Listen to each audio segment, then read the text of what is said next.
शीतला अष्टमी का पर्व भारतीय संस्कृति में आस्था, अनुभव और लोक विश्वास का एक अत्यंत प्राचीन और प्रभावशाली स्वरूप है। ये पर्व चैत्र मास के कृष्ण पक्ष की अष्टमी तिथि को मनाया जाता है और माता शीतला को समर्पित होता है।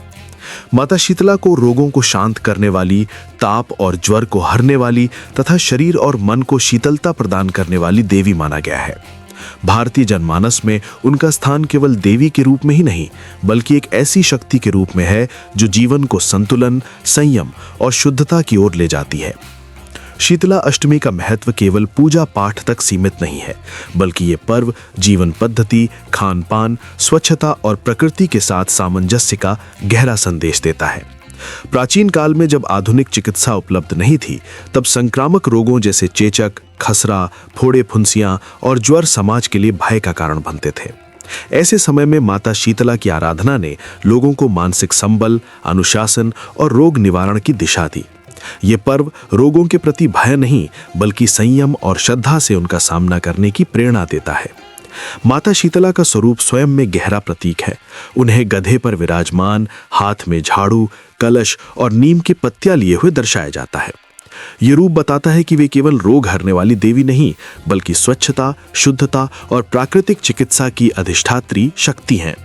झाड़ू समाज और शरीर की अशुद्धियों को दूर करने का संकेत देती है, नीम औषधीय गुणों का प्रतीक है और शीतल जल ताप और विकारों को शांत करने का माध्यम है। ये सब मिलकर ये संदेश देते हैं कि रोग केवल दैवी नहीं, बल्कि जीवन शैली से भी जुड़े होते हैं।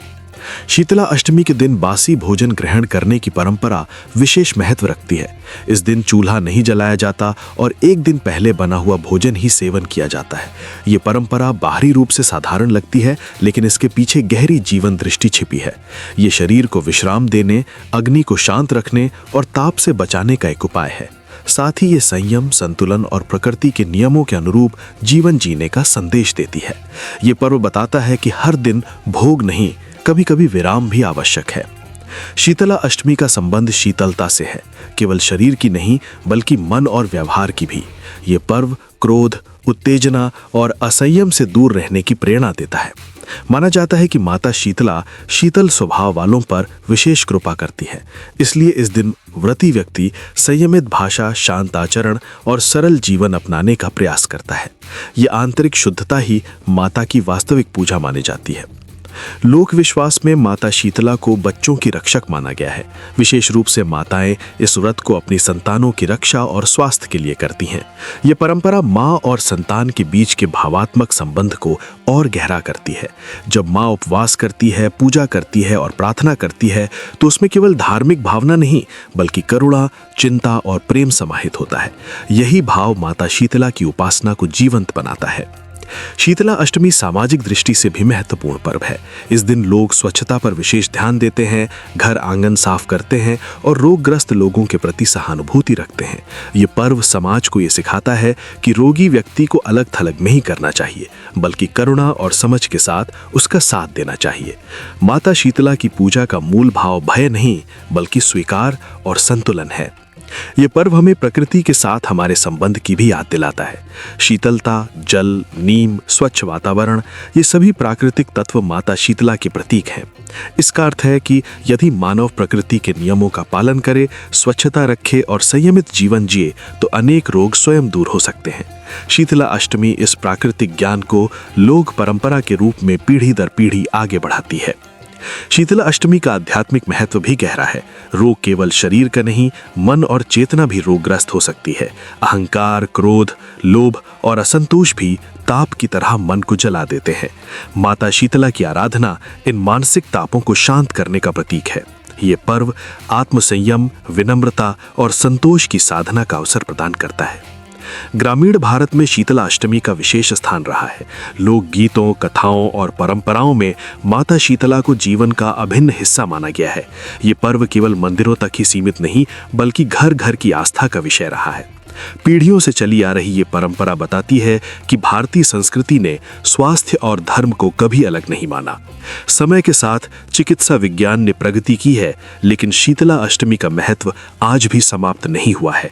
आज भी ये पर्व हमें याद दिलाता है कि स्वच्छता, संतुलित आहार, मानसिक शांति और प्रकृति के साथ सामंजस्य किसी भी समाज के स्वास्थ्य की नींव होते हैं। माता शीतला की पूजा इन सभी मूल्यों को एक सांस्कृतिक रूप प्रदान करती है। शीतला अष्टमी वास्तव में रोग भय का पर्व नहीं है, बल्कि रोग नियंत्रण और जीवन संयम का पर्व है।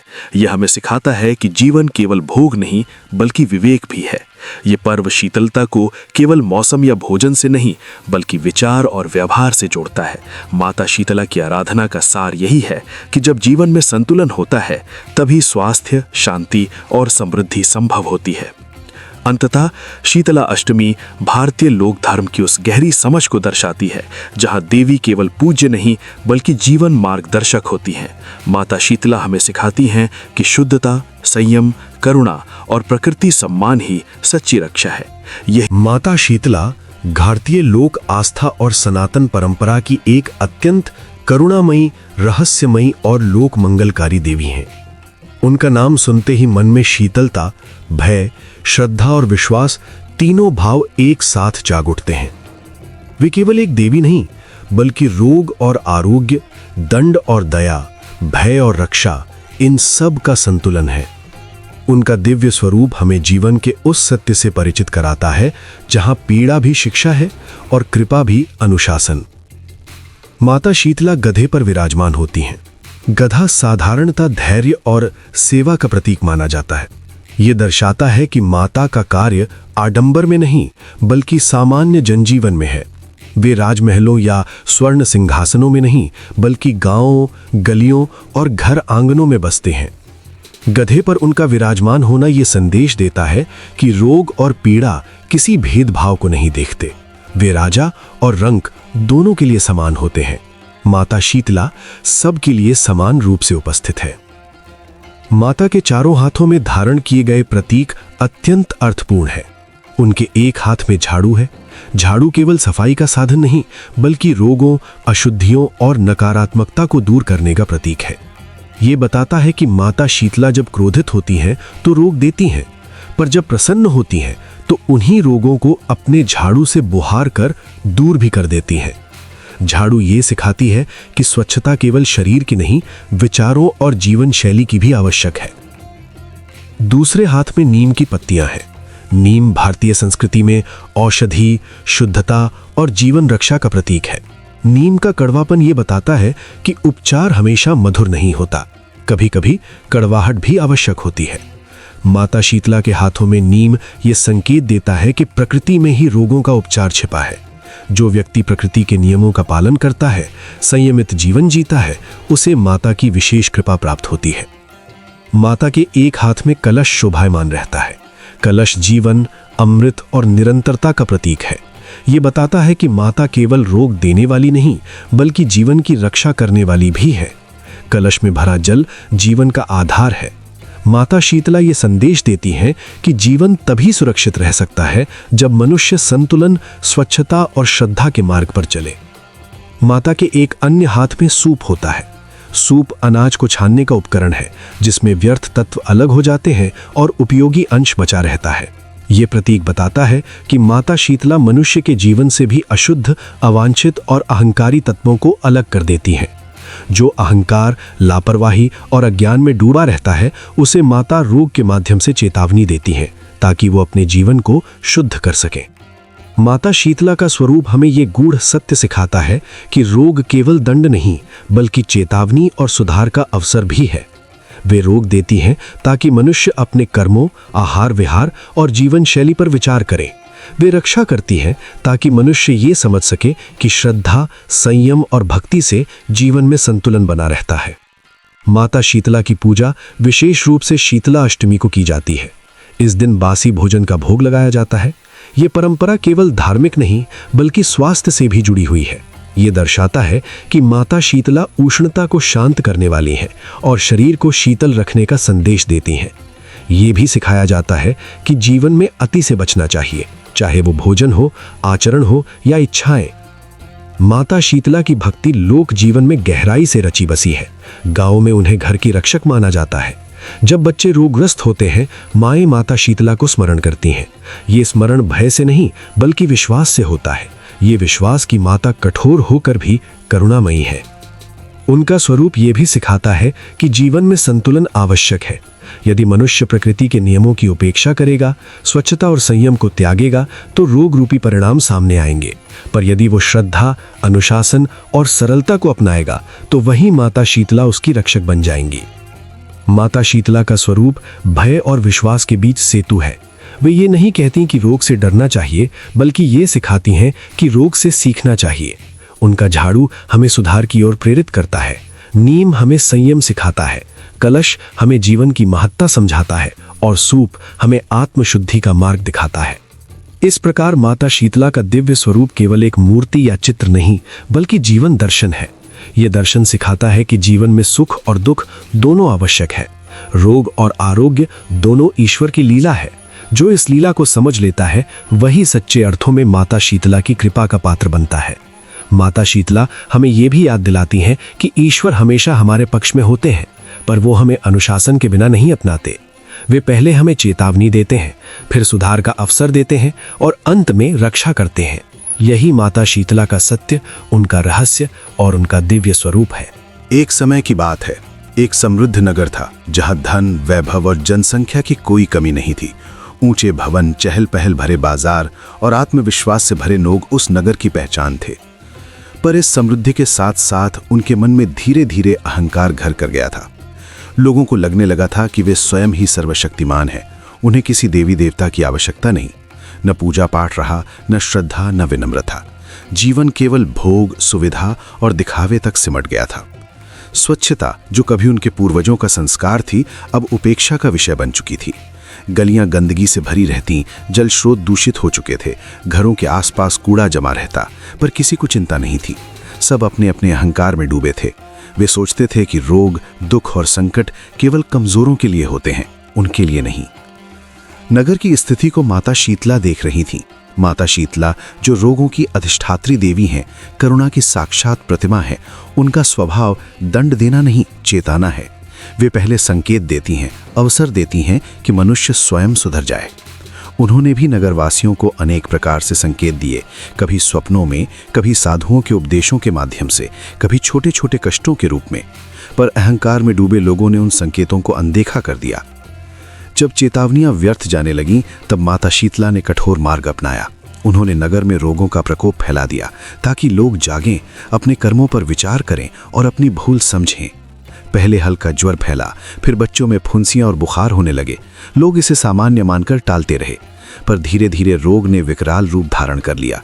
घर घर में पीड़ा फैल गई, बच्चे कराहने लगे, बड़ों की देह ज्वर से तपने लगी। जो कल तक स्वयं को अजेय समझते थे, आज वही असहाय होकर बिस्तरों पर पड़े थे।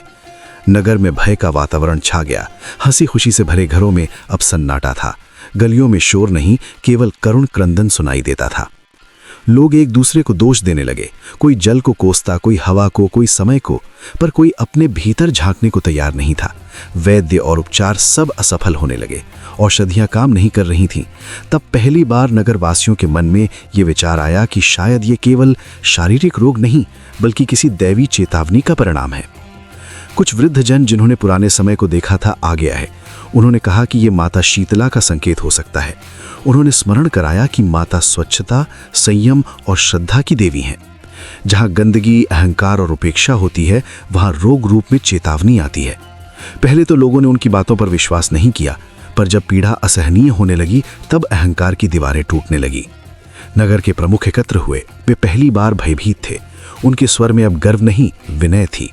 उन्होंने स्वीकार किया कि उन्होंने अपनी परंपराओं को भुला दिया, स्वच्छता को तुच्छ समझा और देवी देवताओं का अपमान किया।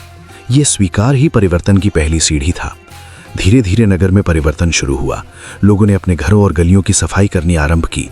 कूड़ा हटाया गया, जल स्रोतों को शुद्ध किया गया, पूजा स्थलों की मरम्मत हुई, माता शीतला की आराधना प्रारंभ हुई। लोग व्रत नियम अपनाने लगे, संयम और अनुशासन को जीवन में स्थान देने लगे। सबसे बड़ा परिवर्तन मन में हुआ। अहंकार का स्थान विनम्रता ने लिया। लोग समझने लगे कि मनुष्य कितना ही बड़ा क्यों न हो जाए, प्रकृति और दैवी शक्ति से ऊपर नहीं हो सकता। श्रद्धा कोई कमजोरी नहीं, बल्कि संतुलन है। स्वच्छता केवल बाहरी नहीं, आंतरिक भी होती है, विचारों की, कर्मों की और व्यवहार की। माता शीतला ने जब यह परिवर्तन देखा तो उनका हृदय करुणा से भर उठा। रोगों का प्रकोप धीरे धीरे कम होने लगा, बच्चों के ज्वर उतरने लगे, बड़ों की पीड़ा शांत होने लगी, भय का स्थान आशा ने ले लिया। लोग समझ गए कि यह चमत्कार नहीं बल्कि उनके कर्मों में आए परिवर्तन का फल है।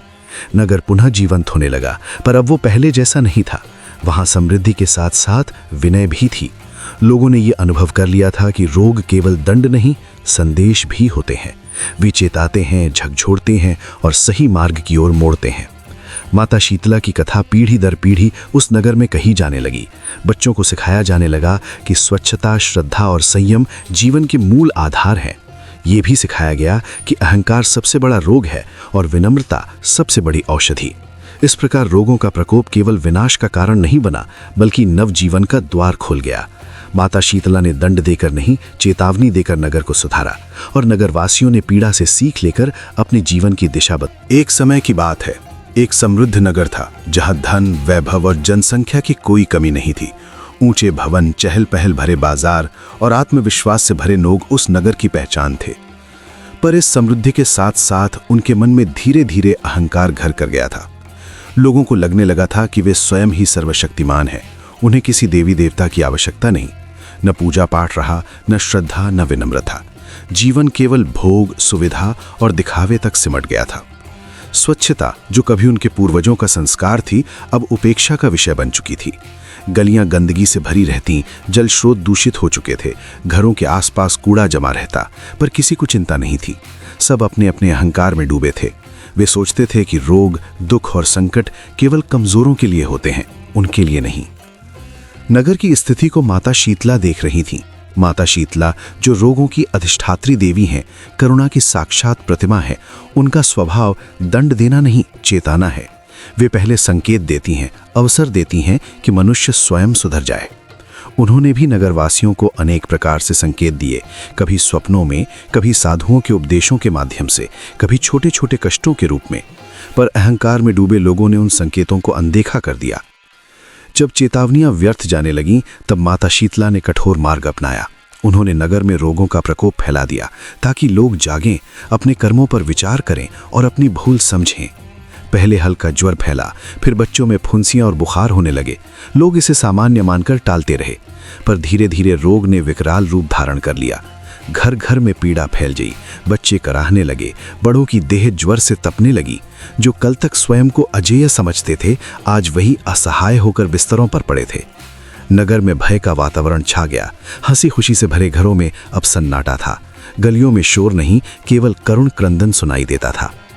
लोग एक दूसरे को दोष देने लगे। कोई जल को कोसता, कोई हवा को, कोई समय को, पर कोई अपने भीतर झांकने को तैयार नहीं था। वैद्य और उपचार सब असफल होने लगे। औषधियां काम नहीं कर रही थीं। तब पहली बार नगरवासियों के मन में ये विचार आया कि शायद ये केवल शारीरिक रोग नहीं बल्कि किसी दैवी चेतावनी का परिणाम है। कुछ वृद्ध जन जिन्होंने पुराने समय को देखा था आगे आए। उन्होंने कहा कि ये माता शीतला का संकेत हो सकता है। उन्होंने स्मरण कराया कि माता स्वच्छता, संयम और श्रद्धा की देवी हैं। जहां गंदगी, अहंकार और उपेक्षा होती है, वहां रोग रूप में चेतावनी आती है।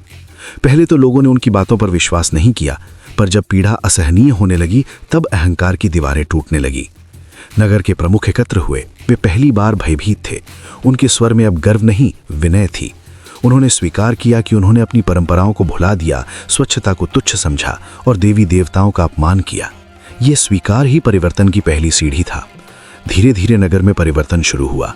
लोगों ने अपने घरों और गलियों की सफाई करनी आरंभ की।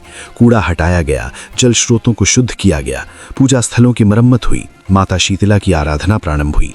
लोग व्रत नियम अपनाने लगे, संयम और अनुशासन को जीवन में स्थान देने लगे। सबसे बड़ा परिवर्तन मन में हुआ। अहंकार का स्थान विनम्रता ने लिया। लोग समझने लगे कि मनुष्य कितना ही बड़ा क्यों न हो जाए, प्रकृति और दैवी शक्ति से ऊपर नहीं हो सकता। श्रद्धा कोई कमजोरी नहीं बल्कि संतुलन है। स्वच्छता केवल बाहरी नहीं, आंतरिक भी होती है, विचारों की, कर्मों की और व्यवहार की। माता शीतला ने जब यह परिवर्तन देखा तो उनका हृदय करुणा से भर उठा। रोगों का प्रकोप धीरे धीरे कम होने लगा, बच्चों के ज्वर उतरने लगे, बड़ों की पीड़ा शांत होने लगी, भय का स्थान आशा ने ले लिया। लोग समझ गए कि यह चमत्कार नहीं बल्कि उनके कर्मों में आए परिवर्तन का फल है। नगर पुनः जीवंत होने लगा, पर अब वो पहले जैसा नहीं था। वहां समृद्धि के साथ साथ विनय भी थी। लोगों ने ये अनुभव कर लिया था कि रोग केवल दंड नहीं, संदेश भी होते हैं। वे चेताते हैं, झकझोरते हैं और सही मार्ग की ओर मोड़ते हैं। माता शीतला की कथा पीढ़ी दर पीढ़ी उस नगर में कही जाने लगी। बच्चों को सिखाया जाने लगा कि स्वच्छता, श्रद्धा और संयम जीवन के मूल आधार हैं। ये भी सिखाया गया कि अहंकार सबसे बड़ा रोग है और विनम्रता सबसे बड़ी औषधि। इस प्रकार रोगों का प्रकोप केवल विनाश का कारण नहीं बना, बल्कि नवजीवन का द्वार खोल गया। माता शीतला ने दंड देकर नहीं, चेतावनी देकर नगर को सुधारा और नगरवासियों ने पीड़ा से सीख लेकर अपने जीवन की दिशा बदली। जब मनुष्य अपने अहंकार, भय और अज्ञान से मुक्त होकर ईश्वर की शरण में जाता है, तब करुणा स्वयं मार्ग बनाकर उसके जीवन में उतर आती है। शरणागति केवल शब्दों से नहीं होती, वह हृदय की गहराई से निकला हुआ वह भाव है जहां मनुष्य अपने कर्मों की सीमाओं को स्वीकार करता है और दैवी कृपा पर पूर्ण विश्वास रखता है।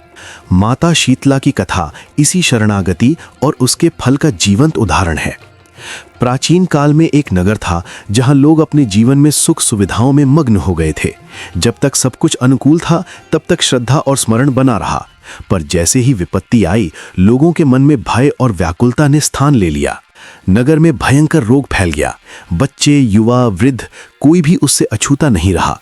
औषधियां असफल होने लगीं, वैद्य निरुत्तर हो गए और लोगों का आत्मविश्वास डगमगाने लगा। उस समय नगरवासियों को स्मरण हुआ कि माता शीतला रोगों की अधिष्ठात्री देवी हैं। वे केवल रोग देने वाली नहीं, अपितु करुणा की मूर्ति हैं। माता का स्वरूप शीतलता का प्रतीक है। मन की शीतलता, शरीर की शांति और जीवन की संतुलनकारी शक्ति। जब यह स्मरण हुआ, तब लोगों के भीतर पश्चाताप जागा। उन्होंने अनुभव किया कि वे अपने कर्तव्यों से विमुख हो गए थे। पूजा को केवल परंपरा बना लिया था और श्रद्धा को औपचारिकता। नगर के लोग एकत्र हुए। उन्होंने माता शीतला से क्षमा मांगी। यह क्षमा याचना केवल भय से नहीं थी, बल्कि आत्म स्वीकृति से भरी थी। उन्होंने माना कि उनसे भूल हुई है, अपने आचरण में, अपने विचारों में और अपनी भक्ति में। इसी स्वीकार से शरणागति का प्रारंभ हुआ। शरणागति का अर्थ है अपने को पूर्णतः समर्पित कर देना, बिना किसी शर्त के। नगरवासियों ने माता के व्रत और पूजन का संकल्प लिया। उन्होंने नियम और संयम के साथ शीतला अष्टमी का व्रत करना आरंभ किया। यह व्रत केवल शरीर को कष्ट देने के लिए नहीं था, बल्कि मन को अनुशासित करने का साधन था। शीतल भोजन, शुद्ध विचार, संयमित वाणी और करुणामय व्यवहार, इन सब ने मिलकर व्रत को पूर्णता दी। माता शीतला करुणा की देवी हैं। जहां सच्ची शरणागति होती है, वहां उनका हृदय द्रवित हो जाता है। जब नगरवासियों की श्रद्धा निष्कपट हुई, तब माता ने अपनी कृपा दृष्टि डाली। धीरे धीरे रोग शांत होने लगे। जिन घरों में करुण क्रंदन था, वहां आशा ने स्थान लिया। जिन आंखों में भय था, वहां विश्वास जागा। माता की शीतल शक्ति ने उग्र रोगों को शांत कर दिया। ये कोई चमत्कार मात्र नहीं था, बल्कि श्रद्धा और अनुशासन का स्वाभाविक फल था। जब मन शांत होता है, तब शरीर भी स्वस्थ होने लगता है। जब जीवन में संतुलन आता है, तब रोग स्वयं दूर होने लगते हैं। माता शीतला इसी संतुलन की अधिष्ठात्री हैं। तभी से शीतलाष्टमी का व्रत प्रचलित हुआ। यह व्रत केवल एक दिन का नहीं, बल्कि जीवन की दिशा बदलने वाला संस्कार बन गया। हर वर्ष यह व्रत लोगों को स्मरण कराता है कि स्वास्थ्य केवल औषधियों से नहीं, बल्कि संयम, शुद्धता और श्रद्धा से भी प्राप्त होता है। जो भक्त श्रद्धा से यह व्रत करता है, उसके जीवन में शांति का वास होता है। उसका मन विकारों से दूर रहता है। माता शीतला की कृपा से उसके घर में रोगों का प्रभाव कम होता है और यदि कभी कष्ट आता भी है, तो वह उसे धैर्य और विश्वास के साथ सहन कर लेता है। शरणागति का सबसे बड़ा फल यह है कि भय समाप्त हो जाता है। जब भक्त यह मान लेता है कि माता उसकी रक्षा कर रही हैं, तब चिंता का बोझ हल्का हो जाता है। माता शीतला का नाम स्मरण करते ही मन में एक शीतल अनुभूति होती है, जैसे तपते हुए मन पर शीतल जल की धारा प्रवाहित हो गई हो। इस व्रत का प्रभाव केवल शरीर तक सीमित नहीं रहता, यह परिवार में भी सामंजस्य लाता है। जहां पहले रोग और अशांति थी, वहां अब सहयोग, प्रेम और धैर्य का वातावरण बनता है। माता की कृपा से जीवन में स्थिरता आती है। शीतला अष्टमी हमें यह सिखाती है कि स्वच्छता, संयम और श्रद्धा, ये तीनों स्वास्थ्य के मूल स्तंभ है। माता शीतला इन्हीं गुणों का प्रतीक हैं। उनकी शरण में जाने वाला व्यक्ति केवल रोगों से ही नहीं, बल्कि मानसिक अशांति से भी मुक्त होता है। जब भक्त पूरे मन से माता के चरणों में अपना अहंकार अर्पित कर देता है, तब उसे कुछ मांगने की आवश्यकता नहीं रहती। माता स्वयं उसकी आवश्यकताओं को जान लेती हैं। यही शरणागति का सार है, मांग नहीं, केवल समर्पण। इस व्रत को करने वाला व्यक्ति धीरे धीरे अपने जीवन में अनुशासन लेने लगता है। वह भोजन में संयम रखता है, वाणी में मधुरता लाता है और व्यवहार में करुणा अपनाता है। यह सब माता की कृपा का ही विस्तार है। शरणागति केवल एक धार्मिक क्रिया नहीं, बल्कि जीवन की एक अवस्था है। जब मनुष्य यह स्वीकार कर लेता है कि वह अकेला नहीं है, तब उसका जीवन सरल हो जाता है। माता शीतला की कृपा इसी सरलता में प्रकट होती है। आज भी जब कोई भक्त श्रद्धा से शीतलाष्टमी का व्रत करता है, तब उसे अनुभव होता है कि माता की शीतल छाया उसके ऊपर बनी हुई है।